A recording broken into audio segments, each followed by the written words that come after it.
She Wants to Be a James Bond, Iggy Pop. À mon avis, Chewbacca, c'est pas par hasard qu'il a programmé pour nous aujourd'hui. Il est malin, ce Chewbacca. Il est très malin. Vous écoutez France Inter par Jupiter. Adèle Haenel est en notre compagnie. Tiens, comment est-ce que le film Portrait de la jeune fille en feu est reçu par les hommes ?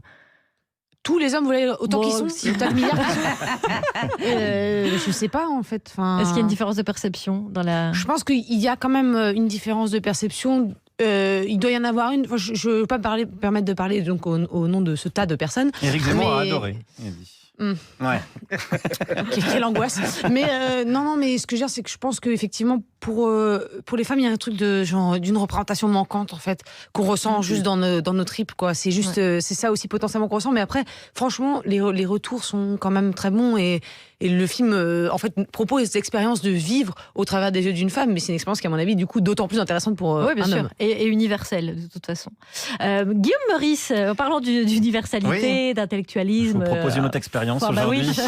Parce que voilà, qu'est-ce que vous voulez que je vous dise ? C'est l'émotion qui l'emporte, bien sûr. Patoche est tombé.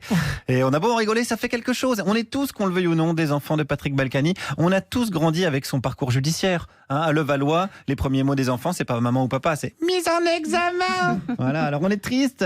Moi, j'ai moi-même la gorge serrée pour vous parler aujourd'hui. Je préfère donner la parole à son peuple, le peuple de Levallois, qui est en lutte pour la liberté, en lutte pour la vie. Des manifestations étaient organisées samedi et dimanche devant la mairie. Je vais vous dire, ça fait 5 ans que je fais des chroniques ici. J'ai jamais ressenti ça. Voilà, regardez, rien que d'en parler, ça me fout les poils. En tout cas, le Nelson Mandela des Hauts-de-Seine n'est pas seul. Il a le soutien des habitants et des habitantes mesurés qui savent relativiser. 100% une injustice. Je trouve ça horrible, complètement dégueulasse. J'espère que celui qui l'a jugé, qui se regarde bien dans une glace, le matin avant de se lever, il verra le sale regard qu'il peut avoir. Parce que faire du mal à un homme comme ça, moi je trouve que c'est pas normal. Il doit avoir quelque chose contre lui. Il ne sait même pas ce qu'il a jugé. J'en suis sûr. Mais il est qui, lui, pour décider ? Il n'est rien par rapport à Balkany. Pour moi, il est rien. Il est juge quand même.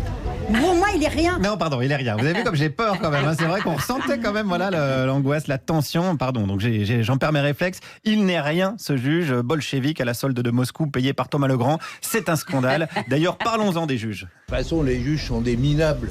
Celui qui a choisi d'être fonctionnaire 24 ans, c'est vraiment pas un élément bien brillant.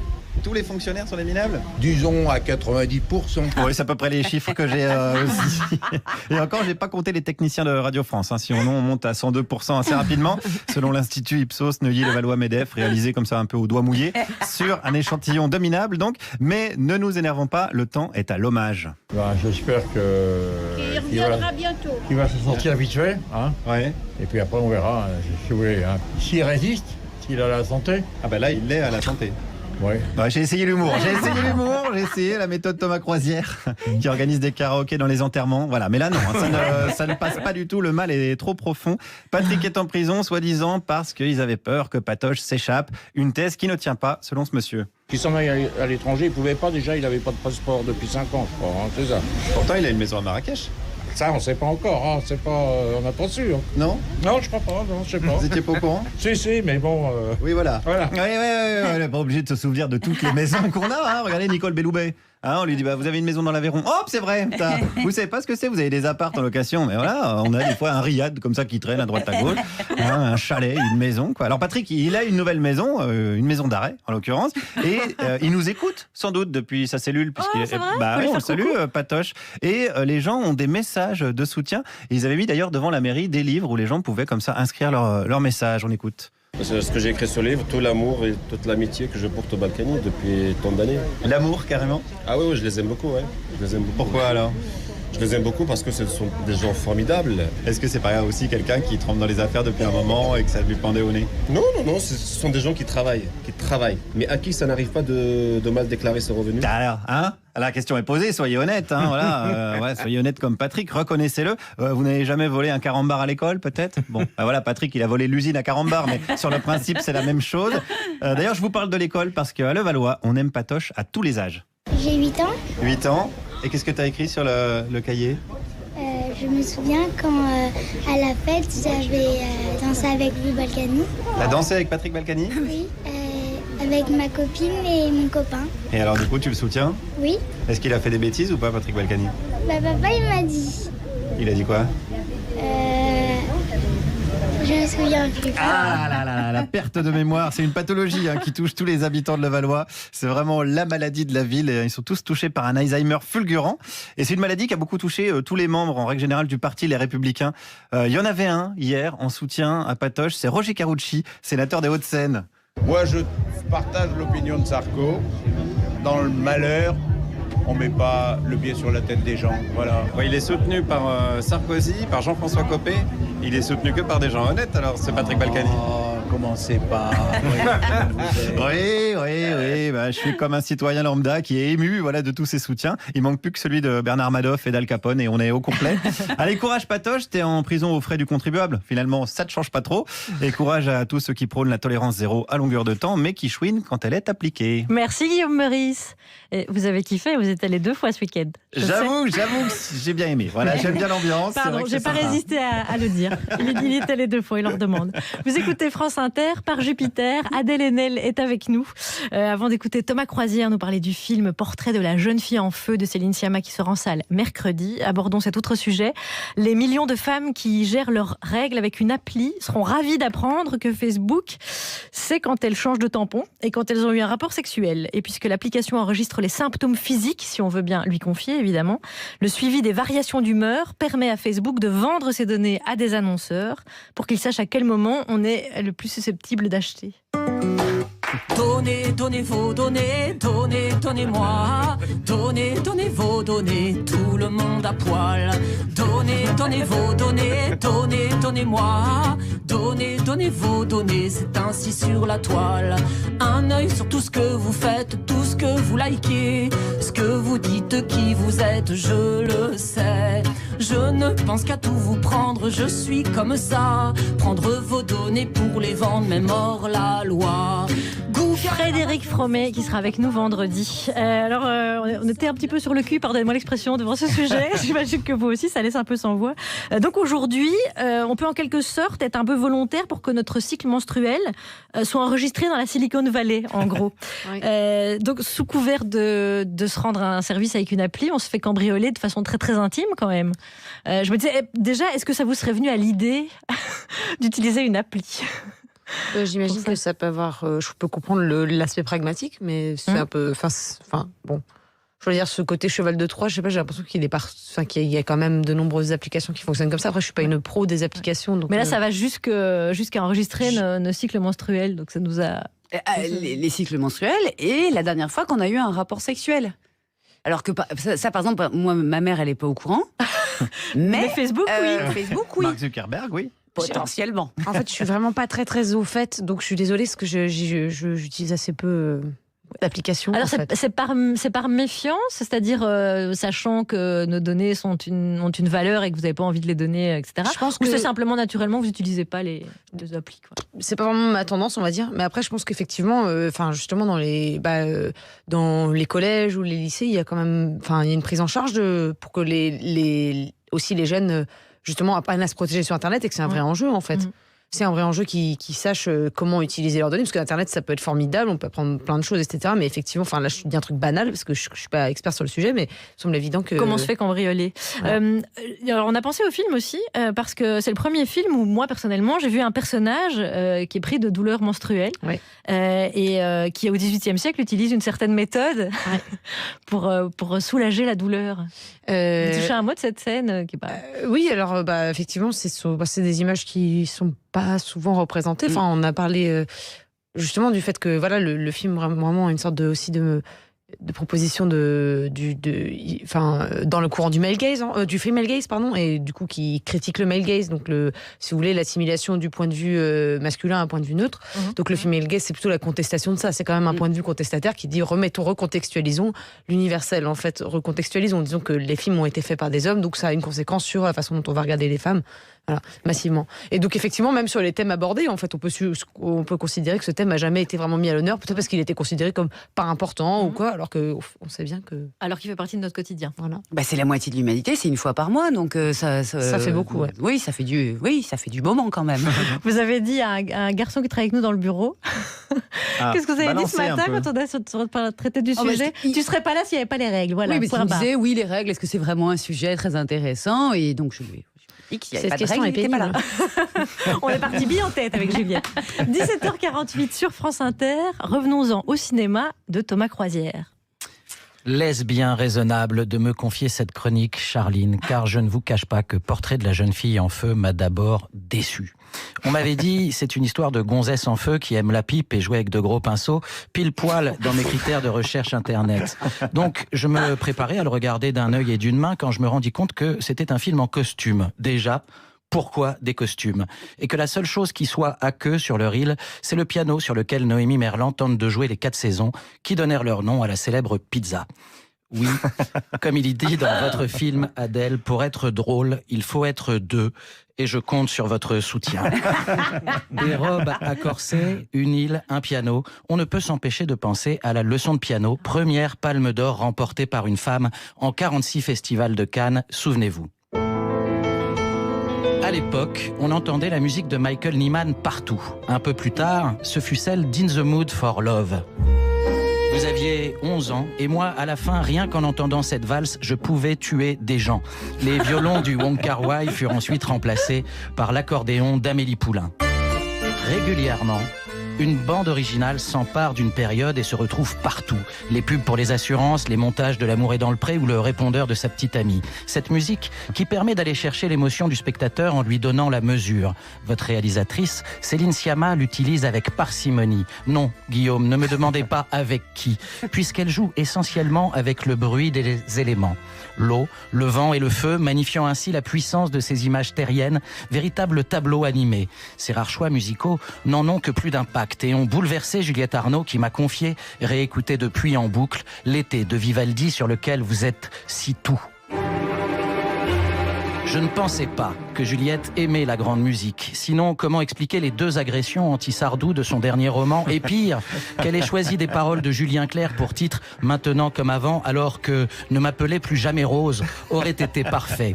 Comme Michel, qui a fait beaucoup pour la libération de la femme, il rêve d'être une femme dans un voyage en absurdie, et dès 1981, il appelait de ses voeux une femme s'installant à la présidence qui de là ferait bander la France. Céline Sciamma est une femme cinéaste, écrivain. Et je ne sais pas si elle est poète et mannequin, mais elle fait trembler le cinéma de papa. Déjà, parce qu'à part 3 pauvres rameurs, le chef d'écho et l'ingénieur du son, Portrait de la jeune fille en feu est un film fabriqué par des femmes. Sa conférence de presse 100% féminine fut une des images marquantes du dernier festival de Cannes où il remporta le prix du scénario. Ensuite, parce que ce film est un des rares à passer le test de Bechdel. Ce test visant à mettre en évidence la sous-représentation des femmes dans une œuvre de fiction. Les règles, les hommes diront les principes, en sont simples. 1. Il doit y avoir au moins 2 femmes nommées dans l'œuvre. Ici, elles s'appellent Héloïse, Marianne ou Sophie. 2 qui parlent ensemble. Et ça, elles parlent très bien d'ailleurs. Et surtout, elles se regardent. Votre film est une ode au regard tout feu, tout femme, avec en point d'orgue cette question posée par la muse que vous êtes pour Marianne comme pour Céline. Si vous me regardez, qui je regarde moi ? Troisièmement, qui parle de quelque chose qui est sans rapport avec un homme. On y parle donc d'amour. Un amour au présent qui rappelle celui de Rose et Jack dans Titanic, lui aussi tracé au fusain et nourri d'interdits, comme il rappelle l'amour saphique des brunes et blondes de Mulholland Drive. On y parle de liberté et de cette impossibilité pour les femmes de choisir leur destin et de peindre des hommes, ce qui était un moyen de les empêcher de faire de la grande peinture et entrer dans l'histoire avec un grand H comme Enel. On commence à parler d'égalité, ce sentiment qui doit être si doux à vivre, pour reprendre les mots d'Héloïse, et de choix par l'évocation ovidienne du mythe d'Orphée et Eurydice, ce choix cornélien de l'amoureux ou du poète, j'ai fait le mien. Eh bien, sachez que plus de la moitié des films produits depuis 2005 échouent à ce test. Ce n'est donc pas un hasard si sur les 59 œuvres que je vous ai conseillées l'année dernière, une seule était réalisée par une femme et je m'en excuse. Gageons que votre film fera subtilement évoluer les choses. En tout cas, en ce qui me concerne, sachez que je suis désormais prêt à considérer que les femmes sont des hommes comme les autres. Vive le cinéma! Merci Thomas Croisière. Vous souhaitez ajouter quelque chose, Adèle Haenel? Non, non, c'est bien. Il a réussi à placer Michel Sardou quand même. Oui, évidemment. Qui a libéré la femme. Portrait de la jeune fille en feu, donc de Céline Sciamma, en salle mercredi. Sublime film avec Noémie Merlan, Louana Bajrami, Valéria Golino, Christelle Barras, Armande Boulanger au guide de la marche. Comme ça, on a cité beaucoup. 17h53 sur France Inter. Si on abordait un dernier sujet avec vous, Adèle? Quelle étrangeté d'apprendre qu'en 2019, on a pu conseiller à Kristen Stewart de taire sa bisexualité afin de décrocher un rôle chez Marvel. Kristen Stewart s'est d'ailleurs empressée de faire l'inverse et de se balader avec sa petite amie. Le plus amusant dans tout ça, c'est qu'on sait depuis longtemps que le show business en général capitalise sur la vie privée des unes et des autres, au son des trompettes de la renommée.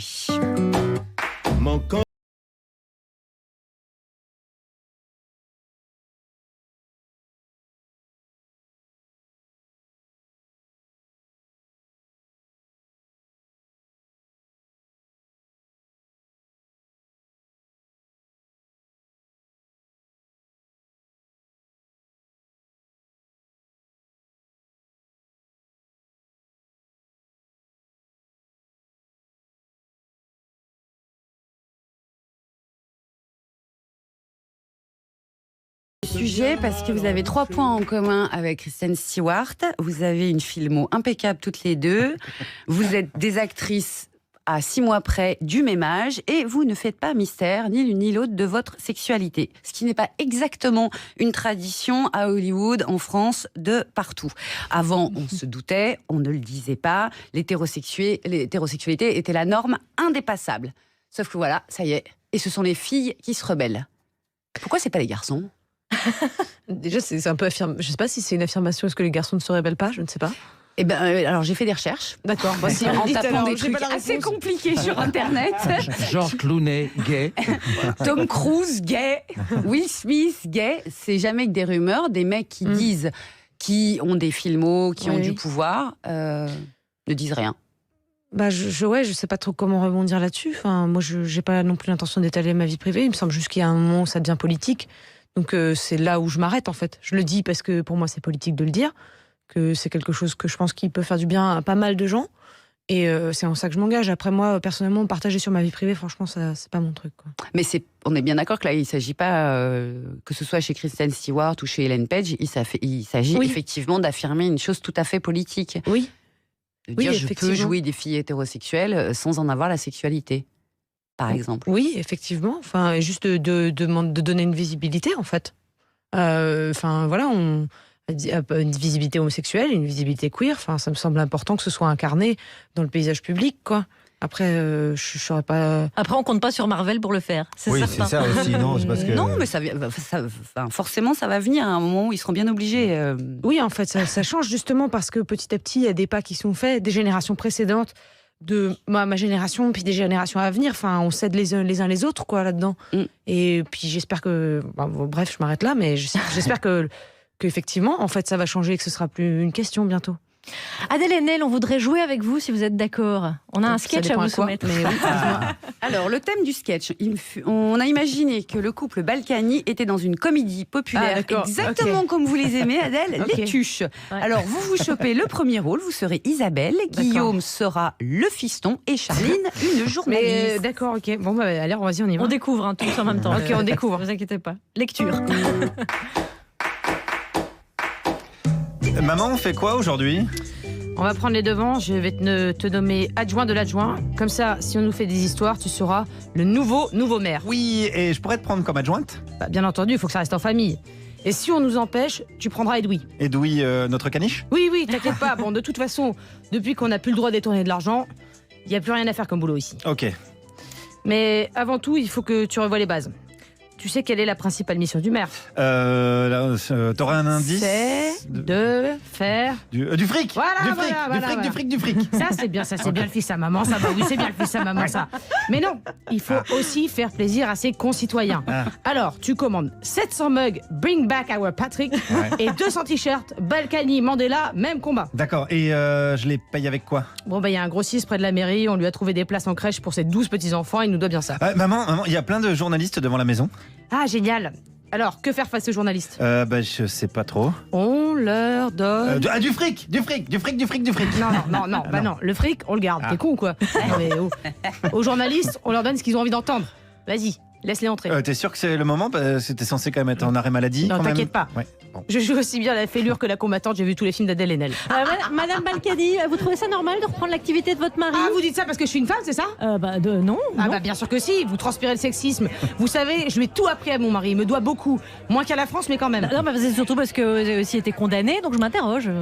Mais que se passe-t-il? Quelles sont les étoiles qui troublent ma vision? Oh, les vertiges reprennent. Non, mais c'est pas un peu indécent? Indécent? De quoi? De poser des questions outrancières à une pauvre femme alors qu'elle est clairement entre la vie et la mort. Vite, Alexandre, donne-moi une chaise et un verre de Saint-Émilion. Oh là, mais vous avez fatigué maman, ça va? C'est bon, elle s'est barrée cette poufiasse. Ouais, ça va, ils sont tous partis là, c'est bon. Alors, quoi, t'as admiré la technique? Ouais. Tout est dans l'interprétation. Bon, mon petit Alexandre, ça fait une bonne demi-heure qu'on travaille là, on a bien mérité de terminer la journée avec... Du fric. Merci infiniment Adèle Haenel, on a passé un excellent moment en votre compagnie. Autant qu'en voyant le magnifique film de Céline Sciamma qui sera en salle mercredi, Portrait de la jeune fille en feu, allez-y. Ma peau est fragile et je ne la confie pas à n'importe qui. Mais avec Aven ou Aderma, des marques du groupe Pierre Fabre, inventeur de la cosmétique stérile, eh bien là, j'ai confiance. Caroline Perdry, vous travaillez chez Pierre Fabre, parlez-nous de cette étonnante cosmétique